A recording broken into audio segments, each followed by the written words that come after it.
माझे केस खूप खराब झाले होते, डॅन्ड्रफ झाले होते, तर मी इथं आली. तर आज मी हेअर स्पा करणार आहे. इतकं थंड पाण्यानं मस्त दादानं केस धुवून दिले, शॅम्पू करून दिलं आणि 2-3दा करून दिलं, कारण की माझ्या केसाला खूप तेल लागून होतं. आणि जास्त धुवून झालं की मग केसाला गुत्ता काढायला लागली दादा.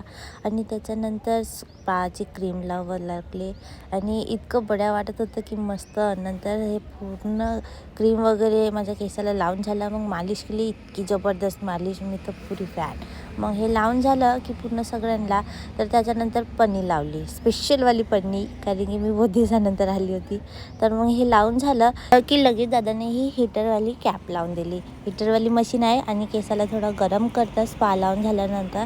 आणि ही खूप छान वाटत होतं मला, इतकं छान. बहुत दिवसानंतर आली होती, मग केस पुरी खराब झाले, डॅन्ड्रफ दिन झालता. मग थोडं स्नॅप वगैरे काढली, तर थोडंसं 10 मिनिट झालं की मग माझं डोकं धुणं चालू केलं थंड्या पाण्याने. आणि तुम्ही पण या, अगर तुम्हाला करायचं असेल तर नक्की.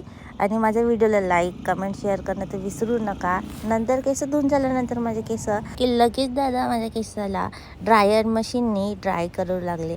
आणि इतकं गरम गरम वाटत होतं. तुम्ही याच्या पहिले केली असेल, तुम्हाला माहीत असेल.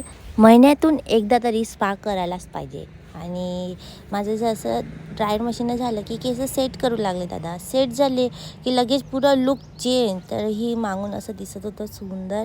आणि मग थोडेसे फोटो काढले मी. आणि माझ्या चॅनलला सबस्क्राईब नक्की करा. तर हा ब्लॉग कसा वाटला तुम्हाला तर कमेंट करून नक्की सांगा. आणि मी 500 रुपये दिले दादाला, तर तुम्ही पण या. तर मी आता जात आहे घरी. बाय.